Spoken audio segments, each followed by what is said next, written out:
करते थे, तो उनकी मृत्यु हुई, दुखी तो वह भी हुए, पर वह थोड़े समय दुखी होकर मृत्यु को प्राप्त हो गए, टट्टी पेशाब निकल गई। कुछ ऐसे की मृत्यु होती देखी बुजुर्गों की, कहते हैं आज 4 दिन हो गए उसका दिल में सांस, छाती में सांस धड़का है, ऐसे कर रहा है, कोई उसकी जान, उसको मृत्यु को प्राप्त होने की विधि बताने वाले, कोई कहता है इसको गंगा जल डाल दो, कोई कहता है इसका नूह डाल दो, कोई कहता है इसको उसके 5 रुपये बोल दो, कोई नो कह इसके गां का पुछड़ पकड़ा दो या प्रलय पार कर देगी। इसे साधनों ने बताओ, तो वो फिर दुर्गति होकर के मृत्यु को प्राप्त होता है। और यम के दूत आते हैं उसको छुड़वाने के लिए, उसके शरीर से निकालने के लिए, इसी भयंकर आकृति दिखाते हैं, ऐसे भाले दिखाते हैं कि निकल इसमें तना ठोकेंगे, तो वो डरता इसको छोड़कर भाग जाता, टट्टी और पेशाब निकल जाता है। पुण्यात्माओं, हम किसी किराए के मकान में रहते हैं और उस किराए के मकान वाला मकान मालिक यूं कह देना, अगजी मकान खाली करियो हमारा अगले महीने, मैं उसने भी खाली कर करा जी, क्योंकि हम सेट हुए बैठे हैं, आसपास सारे स्कूल बच्चा के हैं, बताओ इसने कैसे खाली करें, उसका भी दुख आता है। और इस शरीर में तो हम 80-90 वर्ष रहते इस मकान में, यो के सज्जा छूटे है, इसकी तो अंगे तो छुटवावे, फिर काल के दूत आके इसने दिखा के सिंगड़ खड़ा हो, जेड़ी दिखाओ, नो भाले दिखाओगे, निकल इसमें, फिर वो इधर उधर बाजो शरीर में, और फिर वो अचेत कर देते हैं, जिसको कदे राम नाम याद ना आ जाए, इसकी जुबान बंद कर देते, फिर टट्टी और पेशाब उनका निकलता जो भक्ति नहीं करते। जो परमात्मा का नाम लिए हुए सच्ची भक्ति करते हैं, उनका कोई टट्टी पेशाब नहीं निकलेगा, आप देख लेना। क्योंकि आए हैं सो जाएंगे ये राजा रंग फकीर, एक सिंहासन चढ़ चले एक बंधे जात जंजीर। हमारा एक भक्त है यहाँ, वैसे तो बहुत से ऐसे प्रमाण हैं, बरवाला का एक भक्त है बलजीत भक्त, उनके पिताजी ने नाम लिया, पूरे परिवार ने उपदेश लिया। उनका पिताजी, हम इधर गए हुए थे किसी काम व सत्संग करने के लिए, वो 2-3 दिन से बीमार था, बीमार भी नहीं था, मतलब वैसे अपना खाना पीना त्याग दिया था, और शरीर बिल्कुल ठीक, कोई चीज बड़े कोई दुख नहीं किसी प्रकार की। तो वो कहने लगे, बोला भाई गुरुजी आ जाएंगे जब मैं मरूंगा। कुदरती तीसरे दिन में हम आ गए यहाँ पर उनके घर पर, पहले आश्रम नहीं थे यहाँ पर बनाए थे, सन 1900 ये मेरे ख्याल में 99 की बात होंगी, वो हम आ गए, फिर हम एक रात रख कर चले गए। अगले दिन वो बूढ़ा बोला, लेट रहा था, ने बोला भाई अरे ये आ गया विमान, गुरुजी भाई गाड़ी लेकर रहे हो, ये खड़ी गाड़ी सामने, और ले भाई हम तो जाओ है बच्चों, और देख हम तो जान लग रहे, अरे सत साहिब, बढ़िया चाली गाड़ी ड्र न्यू कर शरीर छोड़ गया, सत साहिब कह के। अब पुण्यात्मा एक तन उम्र है, कहते आए हैं सो जाएंगे वो राजा रंग फकीर, एक तो सिंहासन चढ़ चले एक बंदे जंजीर। एक तो ऐसे परमात्मा लेने आएगा इस दास के रूप में अपने सच्चे अनुयायी को, जहाज में बैठा कर ले जाएगा का बेटा। तो उसमें हमने नू ना दिखा, हम मर गए, हम तो सोचे गुरु जी आगे बाज के प्रणाम कराएंगे और वो कहेंगे आजा बेटा यहाँ बैठ जा, हम फिर जल्दी से बैठेंगे उनके साथ जहां भी वो कहेंगे, नो ऑब्जेक्शन, फिर वो लेकर चला जाएगा। घर वाले सोचेंगे मर गया, हम जा रहे हैं परमात्मा के साथ सैल सपट्टे करते हुए। और एक वो मरेंगे जिनकी दोनों परमात्मा बजानी सारी उम्र खोटे खोदे, बीड़ी शराब मांस तम्बाकू विरोध दुनिया के साथ उल्टे खुट्टे ठोके, तो वो मरेंगे, उनकी वो दुर्गति होगी। यम के दूत उनको जंजीरों से बांध कर ले जाएंगे और वो आगे जाकर ठोकेंगे नरक में, 84 लाख योनियों में भोगेंगे। तो इसलिए हमने परमात्मा की भक्ति, वो पूर्ण भक्ति, सत्य भक्ति जो करेंगे, ये नकली भक्ति शास्त्र और साधना करने वालों को कोई लाभ नहीं होगा, क्योंकि हमारे सदग्रंथ प्रमाण करते।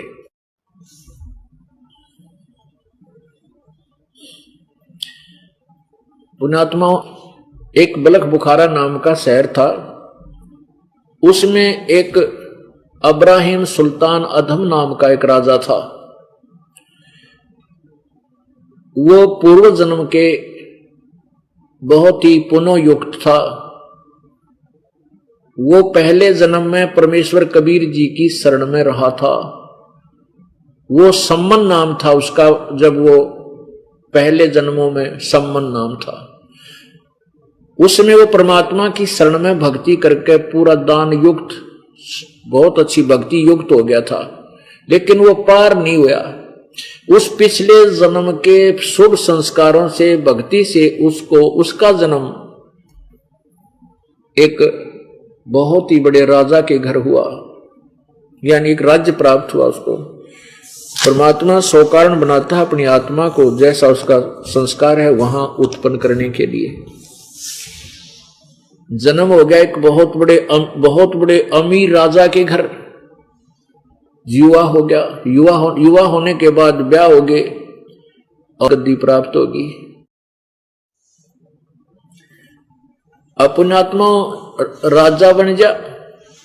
राजा बनने के बाद कोरी को वध करया करता है प्राणी, जिसको ज्ञान नहीं भगवान का, जिसको डर नहीं परमात्मा का, वो राजा। अब उसने पहले क्या सोचा, युवा था, जवान था, इतने ठाठ थे, कहते 18 करोड़ तक उसने घोड़े ले रखे, 18 करोड़ घोड़े। गांव में एक घोड़ा या घोड़ी किसी के घर में होती ना, तो उंगली टिका करती, नजर दृष्टि टिकती थी सारे गांव की, बड़ा साहूकार आदमी है, बड़े ठाठ बाट है, एक घोड़ी वाले की। आज जिसके पास गांव में कार है तो उसको साहूकार मानते, उसमें घोड़ी वाले को बहुत बड़ा साहूकार माना करते थे। और जिसके 18 करोड़ घोड़े हो वो कैसा अमीर होगा, स्वयं एस्टिमेट लगा लेना। और फिर क्या था कि उसने क्या कुबद करी, ये बहुत बुरी बीमारी हो जाती है राजा में, उसकी बहुत संख्या में, सैकड़ों हजारों की संख्या में उसने यानी बकवाद की शादी की, इतनी रानियां रखी।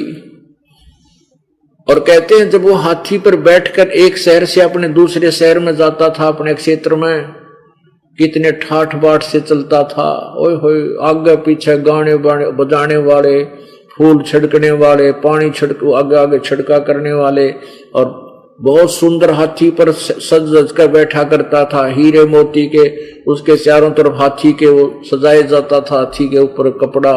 और वो एक जूते में ऐसे रत्न जड़े हुए होते थे कि एक जूते की कीमत 1.25 लाख रुपए, उस समय के 1.25 लाख रुपए, आज तक करोड़ों की मैं समझो। इतने ऐसे तो जूते पहना करता था, मुकुट पे ऐसे। और वो न सोच रहा था मेरी मौजिया ऊँई माच रही है, वैसे मेरे ठाठ हैं, क्यों ज्ञान नहीं था। अब पिछले पुण्य से होते हैं पूर्ण हंस मुराद। अपनात्मा हम तो इस राज ने और इस सुख ने, कार कोठिया ने, फाइनल मान बैठे को बस मौज हो रही है। लेकिन परमात्मा को पता है यहाँ किसी मौज है, तेरे पिछले जन्म के पुण्य और तेरे को प्राप्त है। तू सोच रहा यू काल भगवान ब्रह्म में दे रहा है, जो पूजाएं जैसी भी कोई कर रहा है, किसी भी धर्म या समुदाय में जिसका जन्म है, वो जैसी भी पूजाएं उस समुदाय के अनुसार कर रहा है वर्तमान में, चाहे वो शास्त्र विरुद्ध है। हम ये सोच रहे हैं कि जो मेरे आज ठाठ है, सुख है, ये इन्हीं पूजाओं से मुझे मिल रहा है। नहीं, ये तो अपने सदग्रंथ बताओगे ये पूजा आपको लाभ देंगी कि नहीं देती, वो तो सदग्रंथ बताएंगे, परमात्मा के जो वाणी बतावेगी, तब हमें पता चलेगा कि जो साधना हम कर रहे हैं ठीक है गलत। तो वो अपनी जो 5 वक्त की नमाज भी करता था, ईद बकरीद भी करता था, जो भी उसको पता था, तो वो सोच रहा था कि ये सारे ठाठ मेरी इन्हीं पूजाओं से और ये अल्लाह दे रहा है। अब पुण्यात्मा तत्व ज्ञान की रोशनी में आपको दाना दाना यानी कति क्लियर हो जाएगा कंसेप्ट कि जो साधनाएं हम प्रत्येक धर्म के कर रहे थे वो पूर्ण मोक्षदायक नहीं थी। जैसे पवित्र कुरान शरीफ के अंदर सूरत फुरकानी 25 आयत नंबर 52 से लेकर 59 तक, इसमें एक विशेष विवरण दिया है कि जो ये मुसलमान भाई क्या मानते हैं। कुरान मजीद में लिखा है स्टार्ट के अंदर भूमिका में कि अल्लाह ने जिसको मुसलमान वर्ग अपना फाइनल गॉड मानता है, उसने हजरत मोहम्मद जी को कुरान शरीफ का ज्ञान दिया।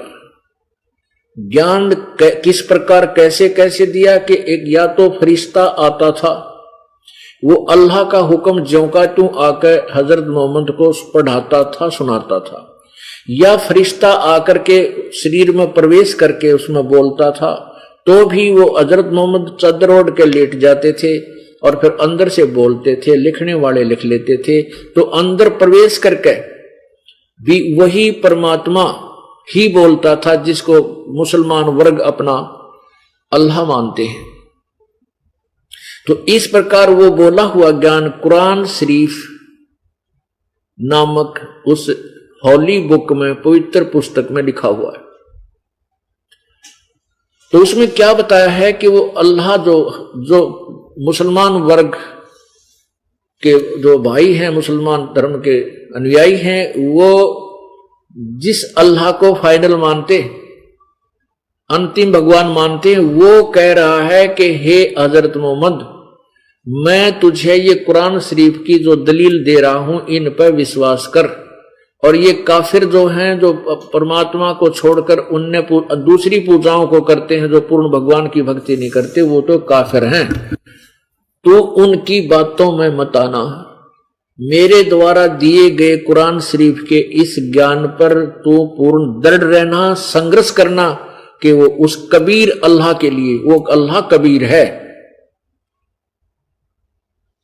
पुण्यात्माओं, इन्होंने जो अनुवादकर्ताओं ने कुरान शरीफ का अनुवादकर्ताओं ने लिख दिया, वो अल्लाह बड़ा है, कबीर का अर्थ बड़ा कर दिया। अब देखो, कोई भी शब्द है, कोई भी नाम है, उसका अर्थ अवश्य बनता है, निरर्थक नाम होता ही नहीं। अब वो कुरान शरीफ का ज्ञान देने वाला कह रहा है कि वो अल्लाह कबीर है और उसके लिए तू जिहाद कर, जिहादन कबीरन, जिहादन कबीरा। अब जिहाद का अर्थ होता संघर्ष करना। उस कबीर अल्लाह के लिए तू संघर्ष कर, और वो परमात्मा है, वो पूर्ण ब्रह्म है। लेकिन जो काफिर लोग हैं वो नहीं मानते, तो उनकी बातों में मत आना। संघर्ष यही करना है कि वो कहेंगे कबीर अल्लाह को, भगवान को नहीं, तू उनकी बातों मत आना। मैं जो कह रहा हूं, कुरान शरीफ ज्ञानदाता जो भगवान अल्लाह कह रहा है कि जो मैं कह रहा हूं तो इन बातों में विश्वास करना। और ये वही परमात्मा है जिसने सब दरियाओं को, सारी सृष्टि को रचा है। और ये वही है जिसने आपको संस्कारवश पुत्र पुत्री दी है। और ये अल्लाह, ये वो परमात्मा है जो पापों का नाश कर देता है, अपने बंदों की गुनाहों से वो बाखबर है। वो अल्लाह कबीर बड़ा दयालु है, रहमान है। वो अल्लाह रहमान दयालु है। तो उसकी खबर, ये वही परमात्मा है जिसने 6 दिन में सृष्टि रची, 7वें दिन तख्त पर जा विराजा। और उसकी खबर किसी बाखबर से पूछ देखो।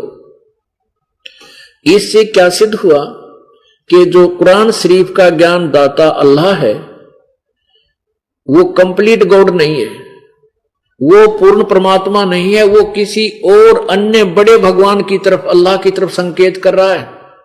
और उसका ज्ञान कुरान शरीफ में नहीं है। यदि कुरान शरीफ में होता तो वो ये नहीं कहता कि किसी बाखबर से पूछ देखो, क्योंकि ज्ञान कुरान शरीफ में और क्या दे रहा है, ज्ञान ही तो दे रहा है वो।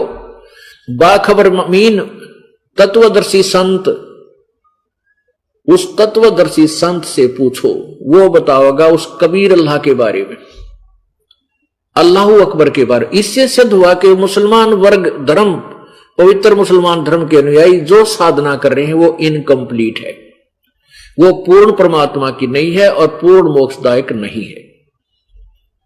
ये नहीं कह सकते जो साधना कर रहे हैं वो बिल्कुल यूजलेस है। जैसे गीता जी के अध्याय नंबर 4 के श्लोक नंबर 34 में कहा है, पहले गीता जी अध्याय नंबर 15 के श्लोक नंबर 3-4 में कहा है कि जब तुझे तत्वदर्शी संत मिल जा, उसके बाद उस परम पद परमेश्वर की खोज, उस परमेश्वर के उस परम पद की खोज करनी चाहिए, जहां जाने के बाद फिर संसार में प्राणी लौट के कभी नहीं आते, अर्थात उनको पूर्ण मोक्ष हो जाता है। और गीता ज्ञानदाता कहता है कि मैं भी उसी की शरण में हूं। फिर वो कहता है 18वें अध्याय, गीता जी के 18वें अध्याय के 62वें श्लोक में कहा कि हे भारत, हे अर्जुन, तू सर्वभाव से, यानी और किसी में आस्था मत रखे, सर्वभाव से उस परमेश्वर की शरण में जा जिसकी कृपा से तू परम शांति और शाश्वत स्थान यानी सतलोक को प्राप्त हो जाएगा। सतलोक माने जो कभी नाश न होने वाला स्थान, जिसका कभी अंत नहीं होता। इससे सिद्ध हुआ कि गीता जी का ज्ञान गलत नहीं है, लेकिन इनकम्प्लीट है, वो साधना पूर्ण नहीं है, वो पूर्ण मोक्षदायक नहीं है।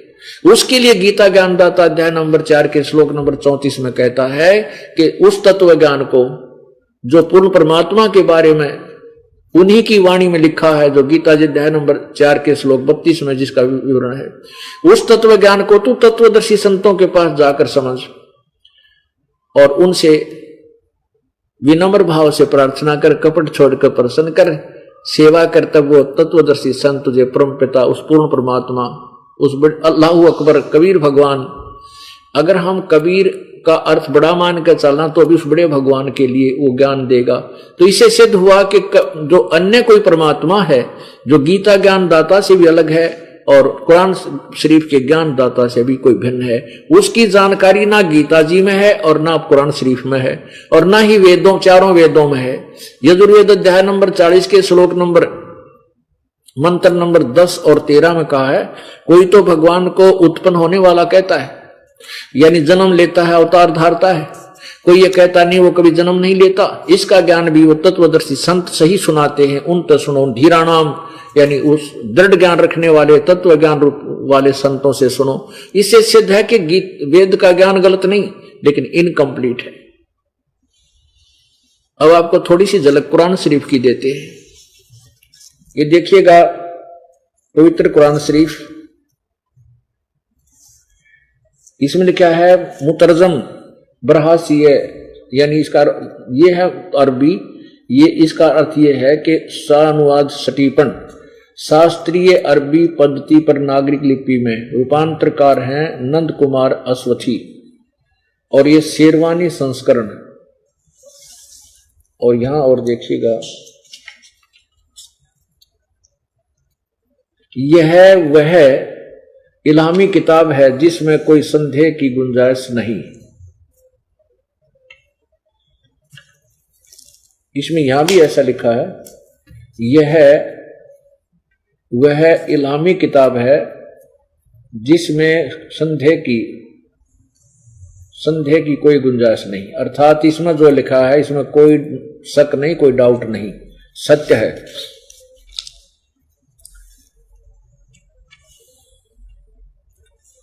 शास्त्रीय अरबी पद्धति पर नागरिक लिपि में शेरवानी संस्करण। प्रकाशक हैं लखनऊ किताब घर, मौसम बाग, सीतापुर रोड, लखनऊ।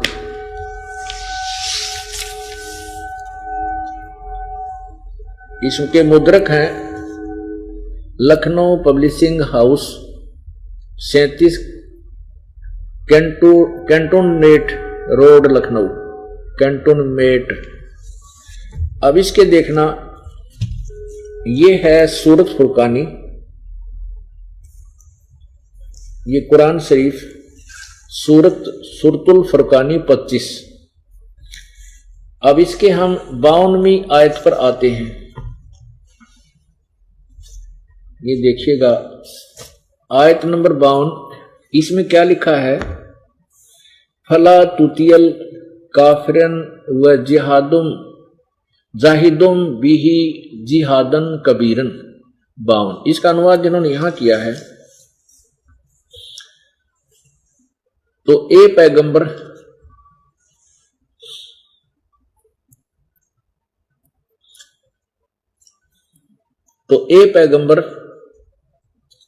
तू काफिरों का कहा न मानना। अब हजरत मोहम्मद का खुदा हजरत मोहम्मद जी को कह रहा है कि ए पैगंबर, तू काफिरों का कहा न मानना, और इस कुरान की दलीलों से, यानी मैं जो तुझे दो ज्ञान दे रहा हूं उनका सामना बड़े जोर से करो। इन्होंने इस कबीर का अर्थ, कबीरन का अर्थ ये बड़ा कर दिया, बड़े जोर से करो 52 में। अब आपको दिखाते ये कबीरन शब्द है। अब देखिएगा कुरान मजीद, ये सेम टू सेम है लेकिन नाम का ही अंतर है। कुरान शरीफ की जगह पर कुरान मजीद लिखा है इसमें, ये देखिएगा। ये है कुरान मजीद, मुर्तजम मऊ अरबी मतन, प्रकाशक आसिफ बुक डिपो, 422 मटिया महल जामा मस्जिद दिल्ली 6। और ये है तर्जुमा मौलाना फतेह मोहम्मद खान साहिब जालंधरी, मौलाना सही मौलाना अब्दुल मजीद सरवर साहिब, प्रकाशक Farid book depot limited private limited नई दिल्ली इतने से। अब इसमें देखना यही सूरत फुरकानी 25 नो की नो है। ये सूरत फुरकानी 25 आयत नंबर ये 52 नीचे को, इसमें कबीरा शब्द लिखा है, इसमें कबीरन लिखा है, इसमें कबीरा शब्द स्पष्ट किया है। फला तुतियल काफिरिन न व जाहिदुम बिही जाहिदन कबीरा।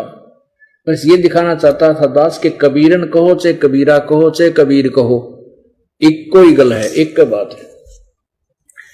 अब फिर आइए कुरान शरीफ, ये कुरान शरीफ सूरतुल फुरकानी 25 में। अब हमने ये 52 वाली आयत पढ़ ली, अब 53 चम्मन और पढ़ाएंगे। फला तुतियल काफिरन वजाहिदम बही जिहादन कबीरन, कबीर कहो कबीरन कहो चाहे कबीरा कहो 52 में। इसमें तो हजरत मोहम्मद का खुदा यानी हजरत मोहम्मद जिसे अपना मालिक मानते हैं, जो ज्ञान दे रहा उनको, वो कह रहा कि ए पैगंबर तू काफिरों का कहा न मानना, क्योंकि काफिर नहीं मानते उस परमात्मा को। और इस कुरान की दलीलों से जो मैं तुझे ज्ञान दे रहा हूं, इससे उनका सामना बड़े जोर से करो। अब आगे चलते हैं। अब ये आपने पढ़ा प्रश्न नंबर 604 पे, और अब देखिएगा प्रश्न नंबर 606, 5 पे अनुवाद है इसका। अब ये 606 और 7 पे अनुवाद है 53 आयत का।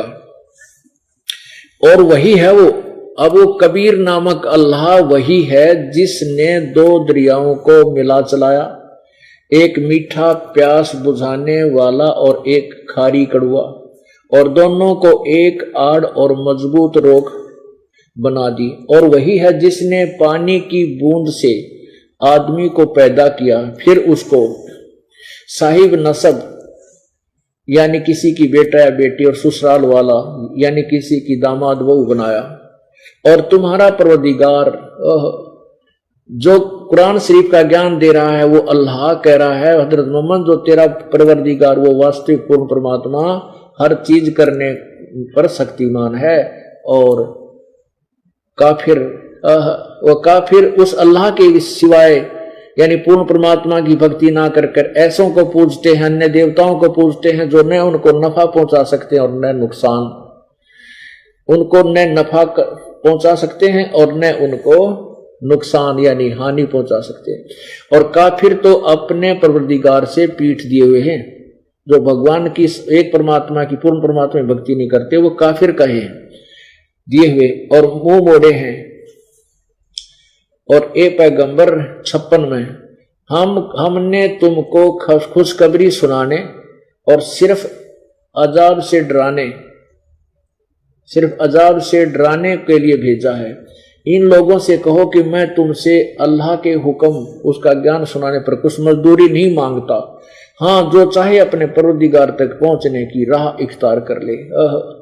अब 58 में क्या कहा, ए पैगंबर उस जिंदा पर भरोसा रखो, क्योंकि हजरत मोहम्मद जी को परिपूर्ण परमात्मा जिंदा महात्मा के रूप में आकर मिला था।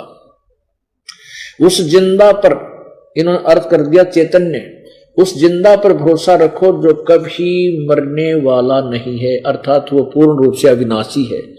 और तारीफ के साथ उसकी पाकी बयान करते रहो।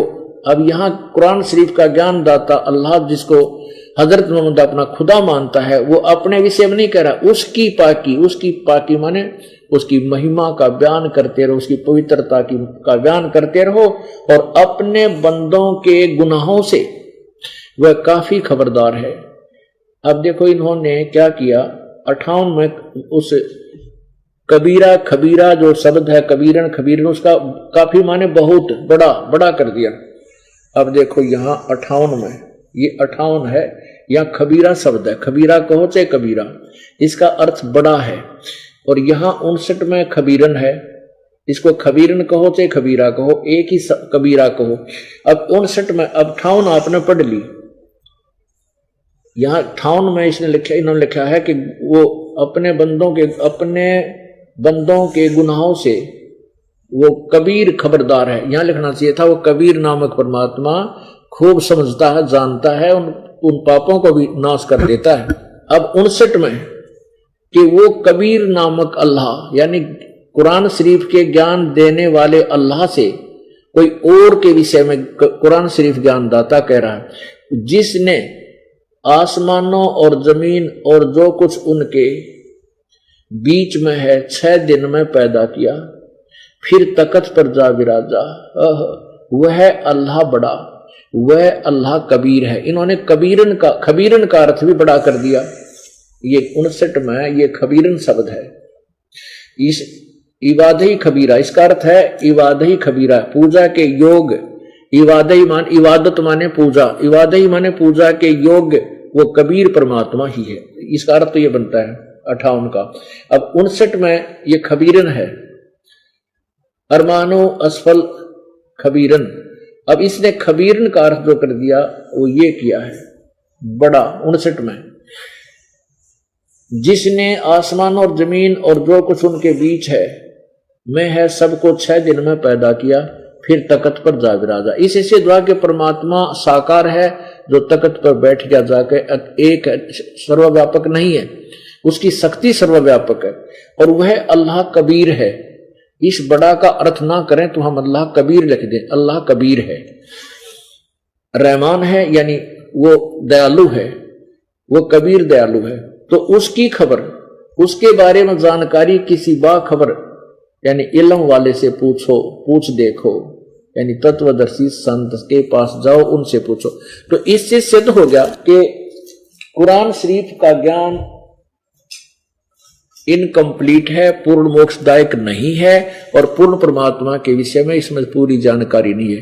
तो उसके विषय में कोई और संत ही बताएगा, वो तत्वदर्शी संत जो पवित्र वेदों में गीता जी में बताया है, और उसके विषय में जानकारी भी दी है कि वो कैसा होगा। तो पुण्यात्माओं, जो भी जैसी साधना, जैसे पवित्र हिंदू धर्म के अनुयायी, वो पुण्यात्मा केवल वेदों पर आधारित हैं, पवित्र गीता जी पर आधारित है कि इसमें जो ज्ञान है वो सही है, बिल्कुल ठीक है, और वो ब्रह्म को जो गीता और वेदों का ज्ञान देता है उसी को कंप्लीट गॉड मान रहे हैं। और जबकि वो तो खुद कह रहा है, वेदों वाला भगवान भी और गीता का ज्ञान देने वाला भगवान भी, कि और परमात्मा है, वो कबीर देव है।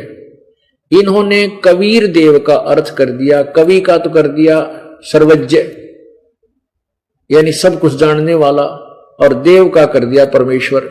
अब पुण्यात्माओं, कोई भी कवि सर्वज्ञ नहीं हो सकता, वो तो एक काव्यकार है। एक कविता लिखनी आदमी हो, वो सर्वज्ञ क्यों कर हो जाएगा? यदि वेदों में उस कवि का अर्थ जो ने सर्वज्ञ किया है वो इनकी अधूरी व्याकरण है। वहां जहां कवि वो सेंटेंस बताएगा, वो उस मंत्र की भाषा बताएगी कि यहां कवि शब्द लगे, कवि का अर्थ काव्यकार होगा, या वो उसका नाम ही लिखने पड़ेगा, ये कवि कौन था। वो कबीर देव था, कबीर देव है वो कबीर परमात्मा, जिसने अपना ज्ञान, स्वसम वेद का ज्ञान, पांचवें वेद का ज्ञान लोकोक्तियों के माध्यम से, काव्यों के माध्यम से, निवचनानियों के माध्यम से, यानी लोकोक्तियों के माध्यम से लिखा, बोला, जिस कारण से उसको एक कवि कहने लग जाते हैं। वो प्रसिद्ध कवियों की पदवी प्राप्त करता है, लेकिन वो कबीर देव खुद भगवान होता है, वो पूर्ण परमात्मा ही होता है। वो अपनी कबीर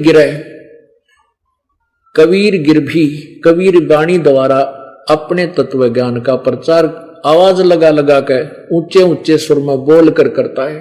और यही परमात्मा खुद प्रमाण देते हैं कि चारों युग में हम पुकारे को कया हम हेल रे, हीरे माणक मोती बरसे ये जग चुगता ढेल रे।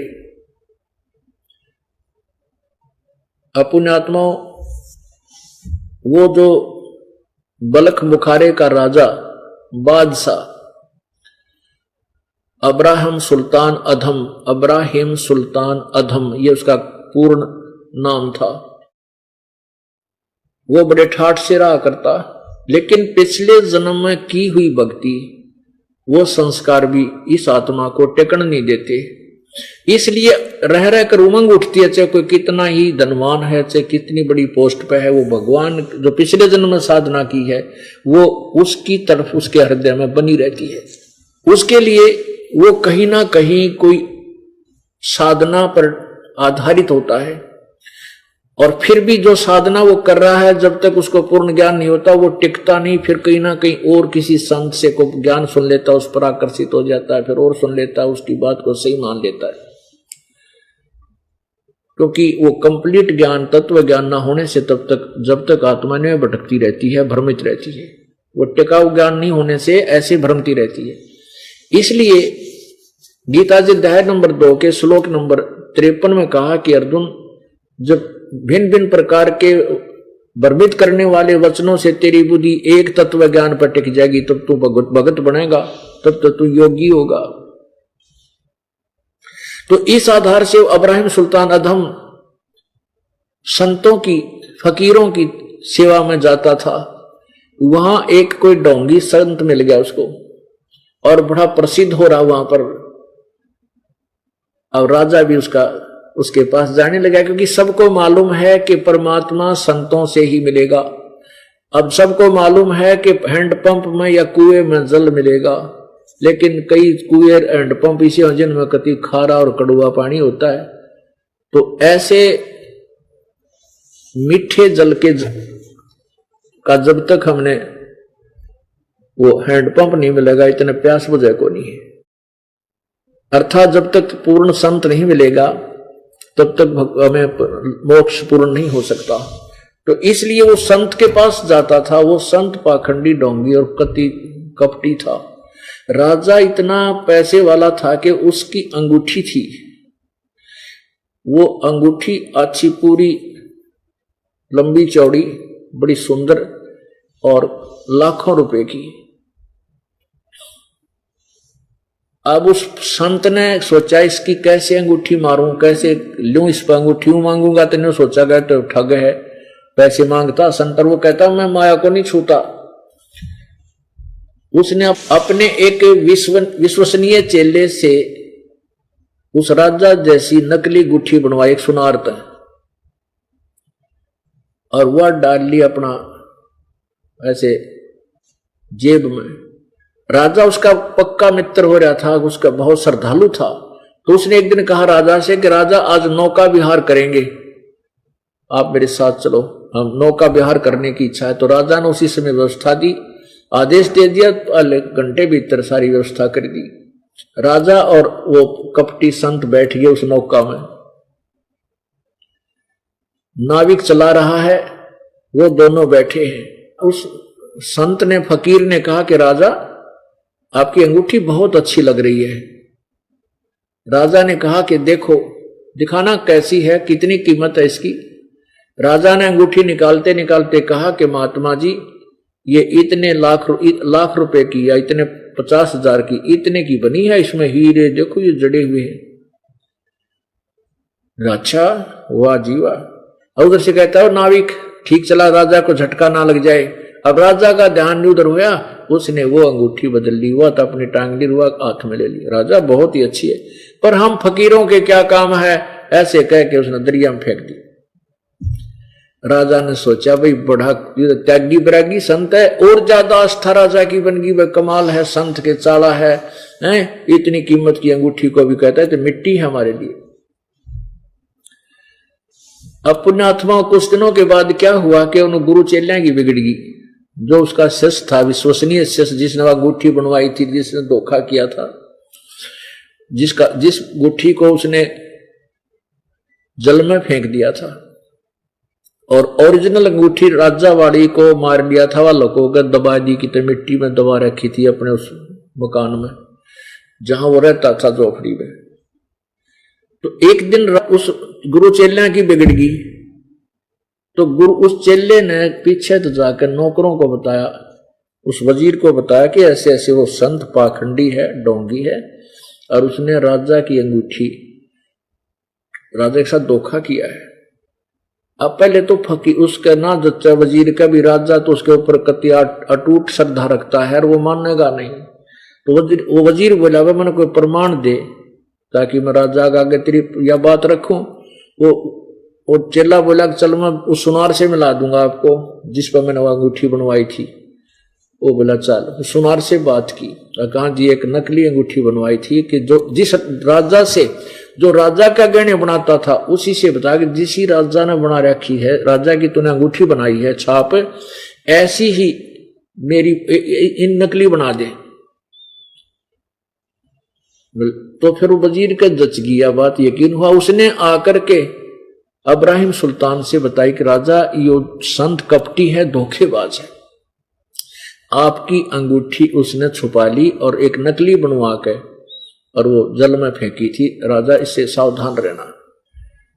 अब वो धार्मिक लोग बड़े श्रद्धालु होते हैं, उसका जची नहीं इब्राहिम का कि नहीं उस वजीर आपको धोखा लगा है, वो तो बड़ा महान पुरुष है, वो तो किसी वस्तु को छूता ही नहीं है, वो तो त्यागी बैरागी है। वजीर कहने लगा महाराज मेरा भी ना जच्चे थी यह बात, जो आप जिस प्रकार आप सोच रहे हो मैं भी नहीं सोचूं था, लेकिन उस चेले ने बताई है कि वह अंगूठी अब भी उसकी झोंपड़ी में दबी हुई है और एक जिस पे हम आपके गहने बनवाते हैं उसी सुनार से इसने बनवाई थी नकली, उस चेले ने। वो चेला बुलवाया, फिर वो चेला भी बुलाया उस राजा ने और फिर वो सुनार बुलवाया। सुनार ने भी कह दिया जी सचमुच मैंने, वो इन्होंने कहा कि राजा जैसी अंगूठी बना दे, मैंने बना दी।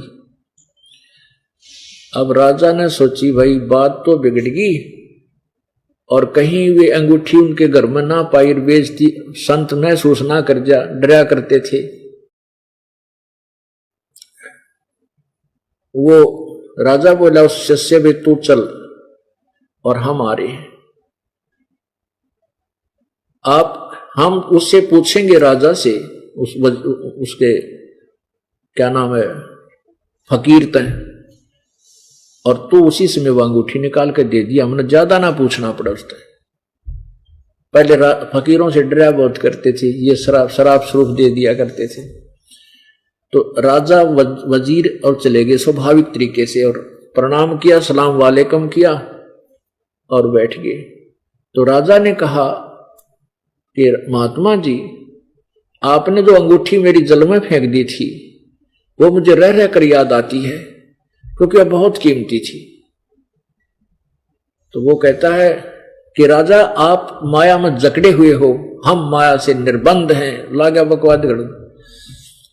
तब वो चेला उड़े खड़ा था, वो बोला जी इसने कितना नहीं माया का त्यागी, कति पक्का चीचड़ है, और देखो यार ये अंगूठी आप वाली, वह अंगूठी निकाल कर वह राजा को दे दी। अब ये देखो, उसका तो सफेद मुंह हो गया और कंपन लग गया, वो महात्मा नो बैठा बैठा कप है, हकीम मर गया भाई। उस समय तो सजाएं राजा के मुंह पर होया करती थी, अब फांसी दो इसको, लेकिन वो फांसी ना दी क्योंकि पिछले संस्कार अच्छे थे उस राजा के, दयालु था। कहने लगा इसने कैद में डाल दो, चक्की पीसन का। पहले ये एक विशेष सजा दिया करते, आटा पीसा करते, जो फौज की सेना का भी आटा हो जाता और उनके पशुओं का भी, ऐसी कठिन यातना दे दिया करते कि इसको वहां डाल दो। उसके बाद उस राजा के मन में इन फकीरों के प्रति नफरत होगी कि ये सब बकवादी लोग हैं। मैं जिसको ऐसा नेक आदमी मानू था वो ऐसा नकली निकला, इनोरा पे के विश्वास करूं। लेकिन भगवान से डरने वाला था, उसने क्या स्कीम बनाई कि वे संतों एक डडोरा पीट दो, मुनादी करा दो कि आसपास जितने भी संत हैं या तो इस मेरे राज ने त्याग दें या मेरे पास आवें और मेरे प्रश्न का उत्तर दें। अब वो संत सोचा भी राज त्याग कर कि जाएंगे, चल राजा के पूछेगा उत्तर दे देंगे, आवें प्रश्न करें। वो कहे कि तुमने अल्लाह देखा है, तुमने अल्लाह को प्राप्त किया है तो मुझे उसकी आभास उसको मुझे दिखाओ। अब वो मुसलमान धर्म के संत थे, वो कहते हैं जी अल्लाह देखा नहीं जाता, महसूस किया जाता है, क्योंकि वह भी अल्लाह को बेचून मानते हैं, निराकार कहते हैं, अव्यक्त बोलते हैं। सबकी छुरी उलट फिट हो रही है। तो राजा बोला जो भी ऐसा जवाब दे कि वो तो देखा जा सकता है, उसको उसी समय जेल में डाल दे। यानी 300 के 60 वो शख्स कहते वो संत जो थे वो कैद में डाल दिए। और पुण्यात्माओं परमात्मा प्राप्ति के लिए घर छोड़ रखा है या कोई और प्रयत्न कर रहा है, जो भक्त वो पिछले जन्म का शुभ संस्कारी है। वो पिछले जन्म में कभी ना कभी भगवान की भक्ति कर रहा था, तो वो परमात्मा उस भक्ति के कारण उन संतों भक्तों के पीछे फिरता रहता है। एक दिन ऐसा हुआ कि राजा के महल पर, राजा के उस मकान से थोड़ी सी दूरी पर किसी भक्त का मकान था। वहां कुछ संत रात ने आकर वहां परमात्मा की महिमा ऊंचे स्वर में गा गा कर सुना रही थी। राजा ऊपर बैठ गया, महल पे ऊपर बैठ गया, तो उसने सारी रात सुने कि परमात्मा के भजन बिना इस जीव की क्या दुर्गति होगी और ये मनुष्य जीवन सदा नहीं रहेगा, ये राजपाट सदा नहीं रहेगा। इससे प्रभावित होकर राजा ने कहा कि अपने सैनिकों से कहा कि उन जो वो गाने गा रहे हैं, भगवान की महिमा सुना रहे हैं, वो संत 5-7 जने थे, उनको सबको कह के आओ कि कल तुम राजा ने याद किया सुबह आ जाना। उनको संदेशा मिला, वो घबरा गई, कोई बात तो बिगड़ेगी। राजा राजी खुशी तो बुलाता नहीं, हो सकता उसकी नींद भंग होगी। हम भगवान की महिमा गा रहे थे, पर देखी जाएगी आदेश राजा का, जाना तो पड़ेगा।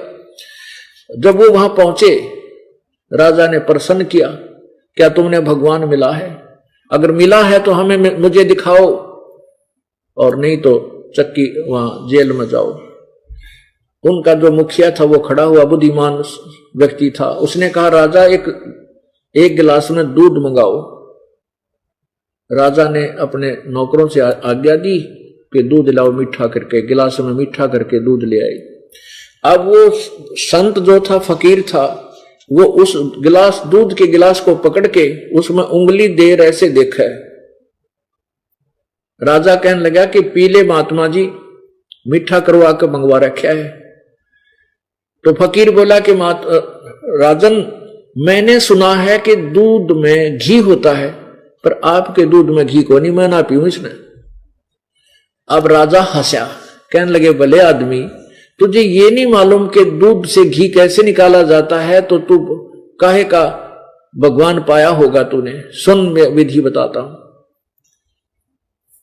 कि दूध को पहले गर्म किया जाता है, फिर ठंडा करके, और उसमें कुछ जामुन डाला जाता है, उसको जमाया जाता है, फिर वो दही बनता है, और फिर उसको रिड़का जाता है, फिर उसमें से मक्खन निकलता है, फिर उसको गर्म करके घी बनाया जाता है। समझा? दूध से घी ऐसे बनता है। फकीर बोला कि राजन, मैंने सुना है कि दूध में घी होता है, पर आपके दूध में घी को नहीं, मैं ना पीऊं इसमें। अब राजा हंसा, कहने लगे भले आदमी, तुझे ये नहीं मालूम कि दूध से घी कैसे निकाला जाता है, तो तू काहे का भगवान पाया होगा तूने? सुन मैं विधि बताता हूं कि दूध को पहले गर्म किया जाता है, फिर ठंडा करके, और उसमें कुछ जामुन डाला जाता है, उसको जमाया जाता है, फिर वो दही बनता है, और फिर उसको रिड़का जाता है, फिर उसमें से मक्खन निकलता है, फिर उसको गर्म करके घी बनाया जाता है। समझा? दूध से घी ऐसे निकलता बनता है। तब राजा उस संत ने कहा कि महात्मा जी, जिस प्रकार दूध से घी निकालने की प्राप्त करने की विधि है, ऐसे ही इस तन में शरीर में परमात्मा प्राप्त करने की विधि है, मैं बताऊंगा और आप करो।